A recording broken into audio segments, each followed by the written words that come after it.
Shadow put down the phone. When they get married, Laura told Shadow that she wanted a puppy. They allowed her, but pointed out they weren't allowed pets on the terms of their lease.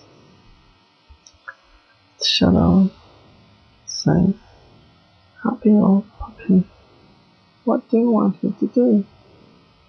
Chew your slippers, piss on the kitchen floor, lick your nose, sniff your crotch.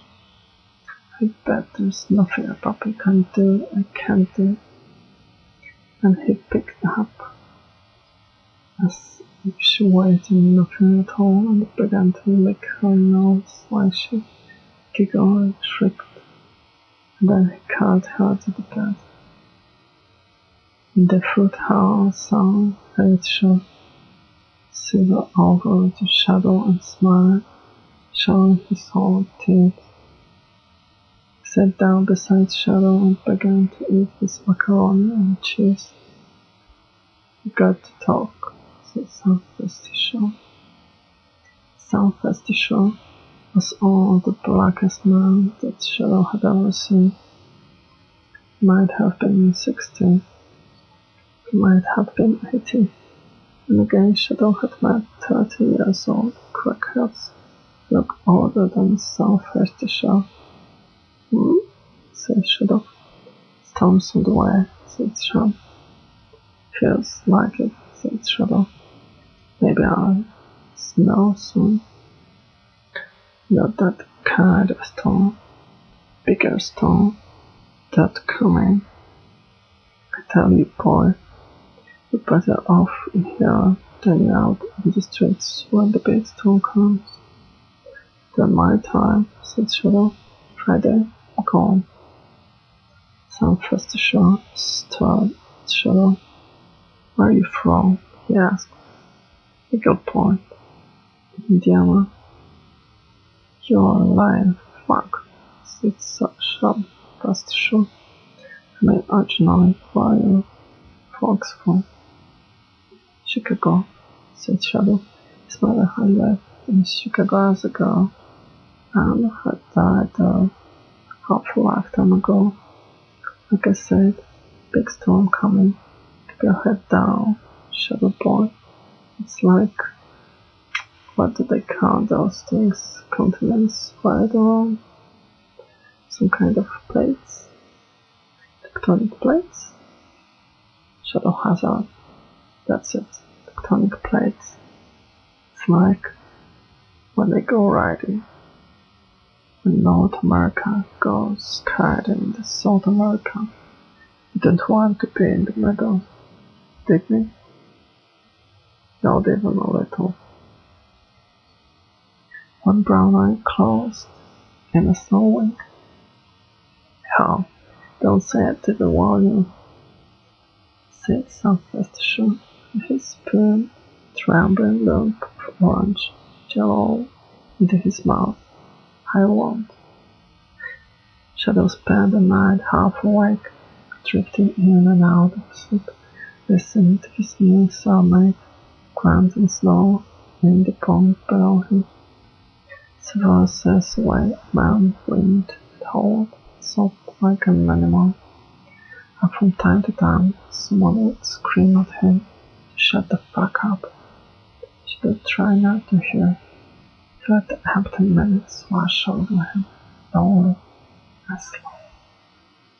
2 days to go, 48 hours, starting with oatmeal, prison coffee. The guardman Wilson tapped Shadow harder than he had on the shoulder and said, "Shadow, this way." Shadow checked his conscience. It was quiet, which did not he observed in the prison, and that he was not in deep shit. 2 men walked more or less side by side, with edgeline of metal and concrete. Shadow tasted fear in the back of his throat, bitter as old coffee. A bad thing was happening. There was a voice in the back of his head whispering that they were going to slap another year of his sentence, drop him into sodden dirt, cut off his hands, cut off his head. He told himself he was being stupid, but his heart was pouring fit to burst out of his chest. "I had to get you, Shadow," said Watson as they walked. "What's not to get, so? You're too fucking quiet, too polite, worried, like the old guys. You're what, 25? 28? 32, so. And what are you? Speak, gypsy? Not that I know of, so maybe you got nigger blood in you. Got nigger blood in you, Shadow? Could be, so." Shadow stood tall and looked straight ahead, concentrating on not allowing himself to be overwhelmed by the smell. "Yeah, well, I know it's you fucking spook me." Whistle, sounded blood hair, sounded blonde face, the sounded blonde smile, leaving us soon. "Hope so, so." They walked through a couple of checkpoints. Watson shot his idea each time, up a set of stairs, and they were standing inside the prison warden's office. It had the prison warden's name, G. Patterson, on the door in black letters, and beside the door, a miniature traffic light. The top light burned red. Watson pressed the button below the traffic light. They stood there in silence for a couple of minutes. Shadow tried to tell himself that everything was alright, that on Friday morning he'd be on the plane up to Eagle Point, and he did not believe it himself. The red light went out and the green light went on. Watson opened the door. They went inside. Shadow had seen the warden a handful of times in the last 3 years. Once he had been showing a politician around.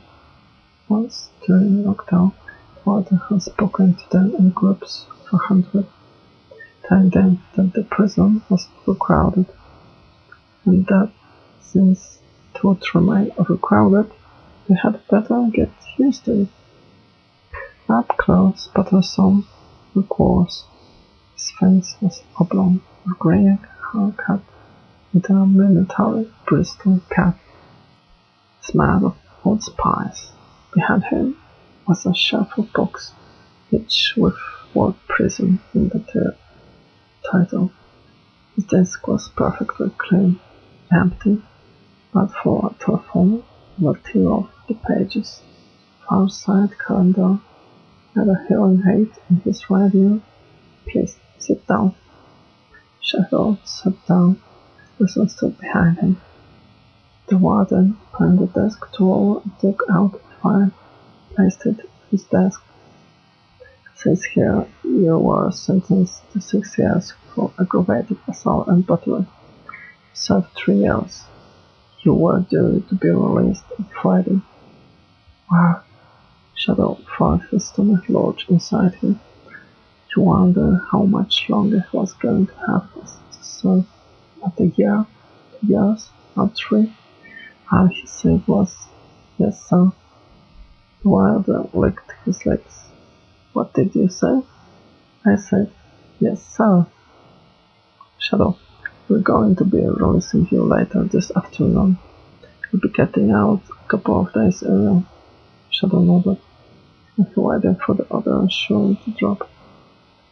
The warden looked down at the paper on the desk. This came from the Johnson's Memorial Hospital in the Eagle Point. The wife, she died in the early hours of this morning. It was an automobile accident. Sorry. Shadow nodded once more. Wilson walked him back to his cell, not saying anything.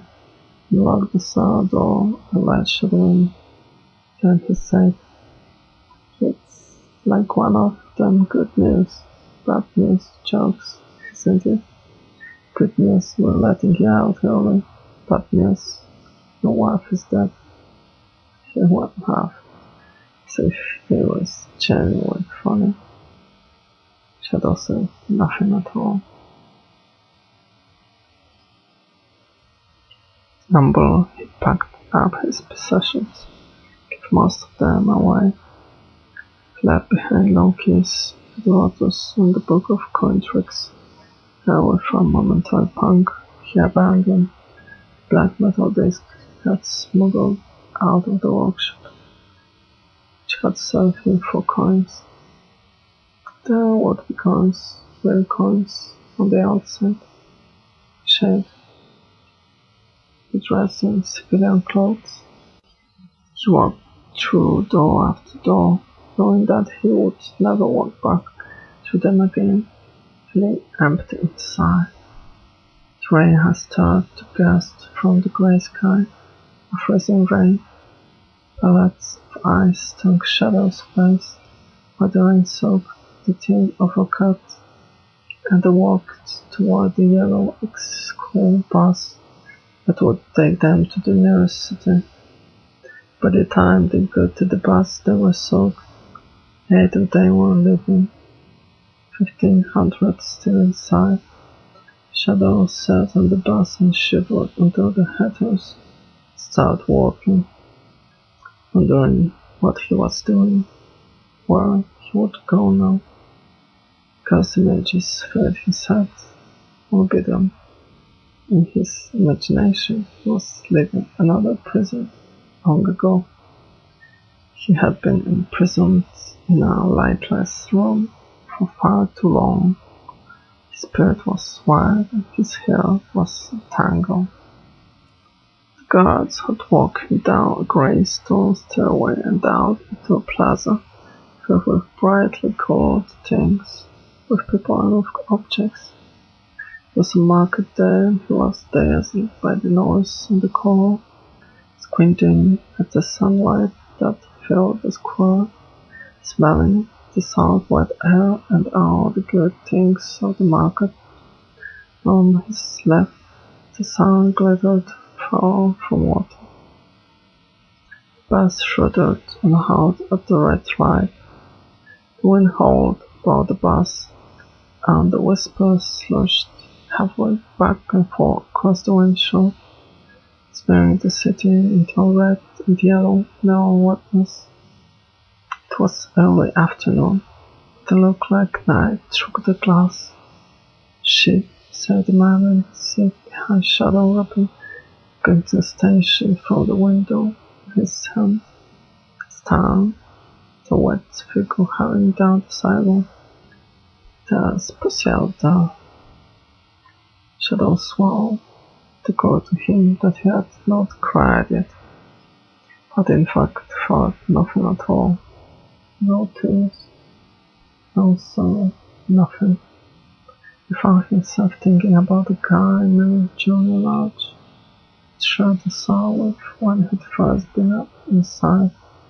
Don't shadow how he'd once got out after 5 years behind bars with $100 and a ticket to Seattle, where his sister lived. Johnny Lodge got to the airport, and he handed his tickets to the woman at the counter. She asked to see his driver's license.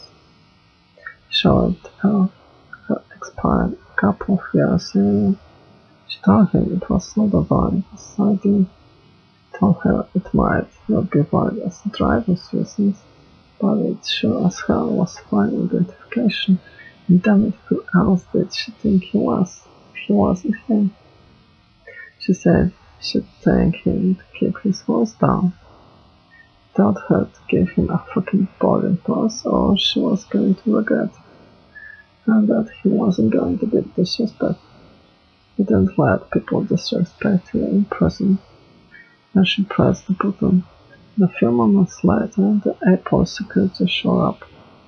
They tried to persuade Johnny Lodge to leave the airport quietly, but he did not wish to leave. There was something of an other action. The upshot of it was that Johnny Lodge never actually made it to Seattle, and he spent the next couple of days in town in bars. And when his $100 was gone, he held up a gas station with a toy gun for a moment, kept drinking. The police finally picked up him for sinking the street. Pretty soon he was back inside serving the rest of his sentence, and a little extra for the gas station job. The moral of the story, according to Johnny Lodge, was this: don't piss off people who works in the airports.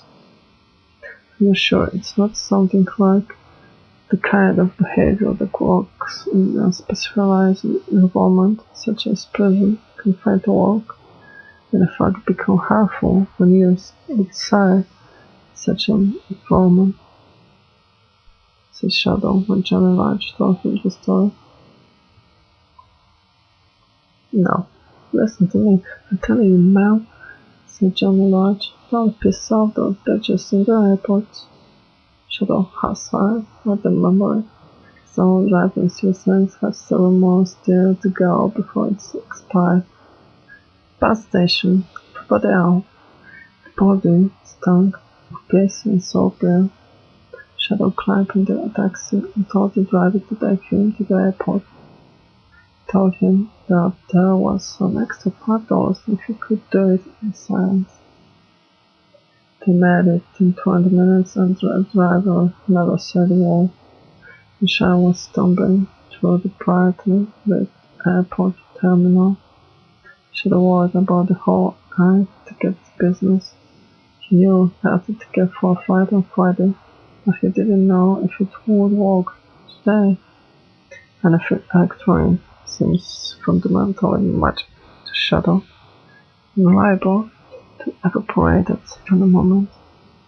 Still, he had his wallet back in his possession for the first time in 3 years, containing several expired credit cards and one Visa card, which he was pleasantly surprised to discover didn't expire until the end of January. He had a reservation number. If you realize, he had the certainty that once he got home everything would somehow be okay. Laura would be fine again. Maybe it was some kind of scam to spring. A few days earlier, perhaps it was a simple mix-up. Some other Laura's morning body had been dragged from the highway wreckage. Lighting flickered outside the airport. Through the windows, walls, to the realizer was holding his breath, waiting for something. Distant bone thunder, accent. Tired white woman started him from behind the counter. Hello, said Shadow, with the first strange woman I spoke to in the flesh in 3 years. I've got an AA ticket. I was supposed to be traveling on Friday, but I have to go today. There was a death in the family. I'm sorry to hear that. She tapped at the keyboard, started at the screen tapping again. No problem. I've put you on the 3:30. It might be delayed because of the storm, so keep an eye on the screens. Checking any baggage. He held out her shoulder back. I don't need to check this, do I? No, she said. It's fine. Do you have any picture ID? Shadow showed her his driver's license. It was not a big airport, but the number of people just wandering, amazed him. He watched people put down bags casually, observed walls stuffed into back pockets, saw purse put down, and watched on the chains. That was when he realized he was no longer present. 30 minutes to wait until boarding. Shadow bought a slice of pizza and burned his lips on the hot cheese. He took his change and went to the pawns. Called Robbie at the Moscow call, but the machine picked up. Hey Robbie, said Shadow. They tell me that I was dead. They let me out early. I'm coming home. Then, because people do make mistakes, it soon happened. He called home and listened to Laura's voice. Hi, she said. I'm not there and I can't come to the phone. Leave a message and I'll get back to you. And have a good day. Shadow couldn't bring himself to